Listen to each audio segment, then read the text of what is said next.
Hours after saying goodbye to his father, not days, not weeks, Brexton Busch strapped into a race car and drove.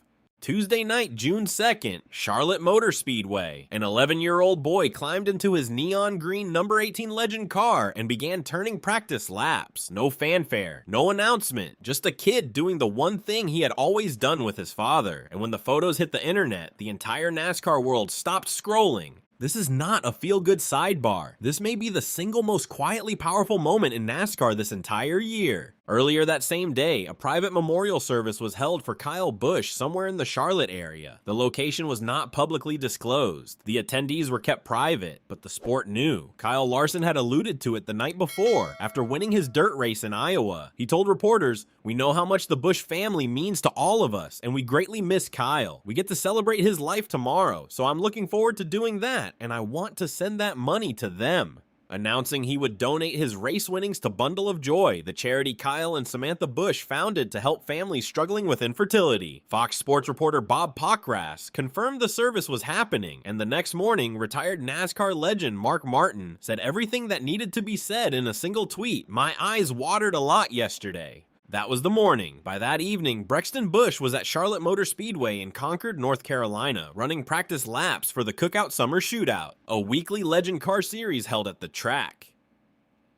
Charlotte Motor Speedway posted photos of him on track, and within hours, those images were everywhere. He was not alone out there. Keel Larson, Kyle Larson's son, was present. Owen Harvick was there too, and many of the legend cars that ran that session were carrying memorial decals for Kyle Busch. The track where he had raced, won, and built a legacy was quietly honoring him, while his son drove laps through the same asphalt. To understand the full weight of that Tuesday night, you need to understand who Kyle Busch was. Kyle Busch was a two-time NASCAR Cup Series champion, winning the title in 2015 and 2019. He holds the all-time record for combined wins across NASCAR's top three national series with 234 victories. He is the all-time wins leader in both the NASCAR Xfinity Series with 102 wins and the NASCAR Craftsman Truck Series with 69 wins. In 762 career Cup Series starts, he won 63 times. No driver in the modern era reshaped what dominance looked like the way Kyle Busch did.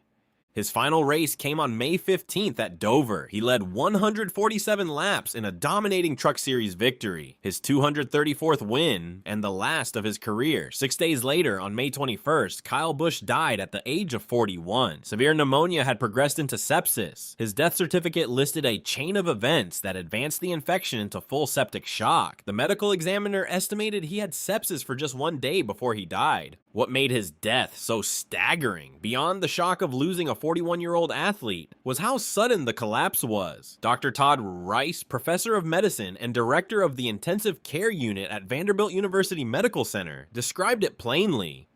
Young, healthy people tend to tolerate infection pretty well, but when it gets really severe and they get really sick, we call it falling off the cliff. They are cruising along, maybe they don't feel very well, but they're doing okay, and then suddenly everything fails. The day before he died, Kyle Busch was using a racing simulator. The day after he died, he was scheduled to race. His body gave no visible warning until it was too late. Richard Childress Racing responded immediately. The team pulled the number 8 from competition and issued a formal statement. Kyle Busch was instrumental in the design of RCR's stylized number 8, and it has become synonymous with Kyle and an important symbol for his fans and the NASCAR industry. No one can carry it forward to the level that he did. The number 8 is reserved and ready for Brexton Busch when he is ready to go NASCAR racing. That number is now sitting in a garage waiting. Brexton Busch has been racing since the age of 5 or 6 years old.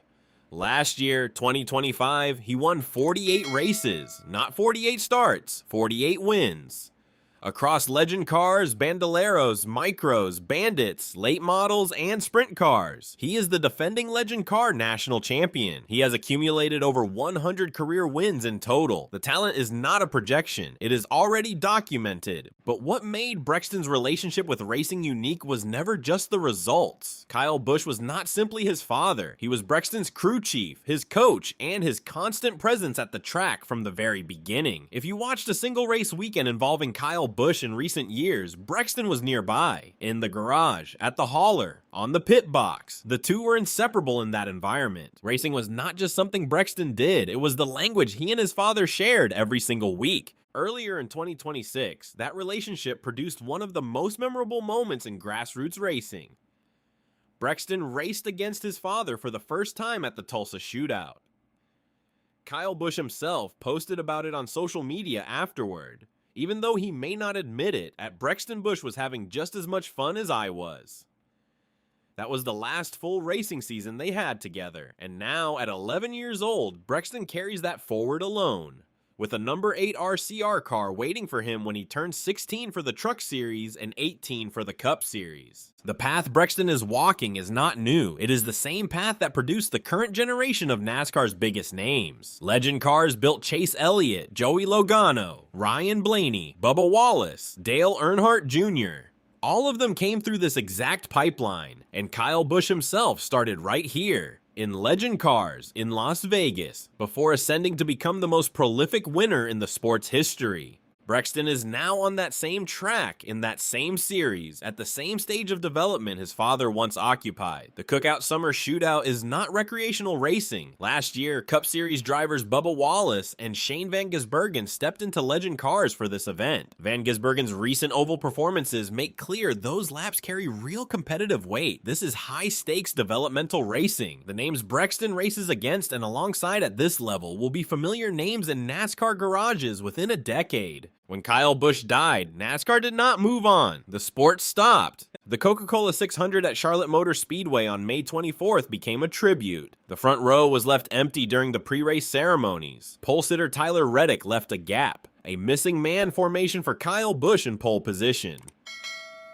In the pre-race drivers meeting, NASCAR CEO Steve O'Donnell addressed the crowd, then turned directly to the Busch family. Samantha, Brexton, Lennox, and Kyle's parents, Tom and Gay, alongside Kurt Busch. Brexton and Lennox, your dad loved you with all his heart. Everyone gathered here, everyone behind you, everyone watching on TV, and all those people up in that grandstand are your family, and we've got you. The grandstands responded with a rowdy chant that filled the speedway. At lap 8, fans stood in tribute. In the races that followed, drivers began performing Kyle's signature bow after victories. Kyle Larson did it, Daniel Suarez did it, Denny Hamlin did it. The gesture spread across the garage as a quiet, repeated acknowledgement that the sport was not moving on without recognizing what it had lost. And then there was Tuesday night and those photos from Charlotte. The reaction was immediate and unified. Across fan communities, social media, and the garage, the response was the same.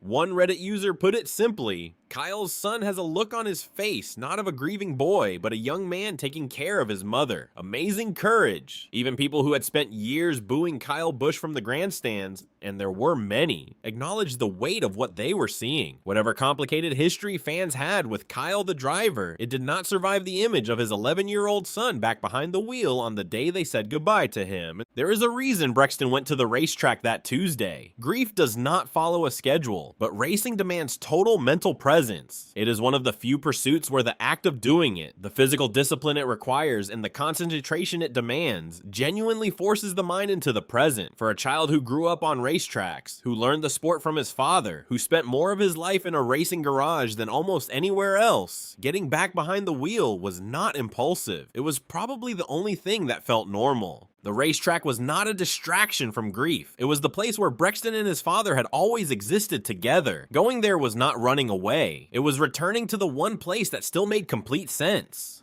Brexton Busch did not have to race Tuesday night. Nobody was making him. He chose to go to the place where they had always been together, and he drove. That tells you everything you need to know about what kind of competitor this kid is going to be. So here's the question. And I want your honest answer in the comments. Is getting back in the car this fast the right move for a grieving 11-year-old? Or is the racetrack exactly where he needs to be right now? There is no wrong answer. And the conversation in the comments on this one is going to be worth reading. If the human side of this sport matters to you, not just the standings, not just the results, but the stories happening beyond the finish line, subscribe. This is exactly the kind of coverage we do here.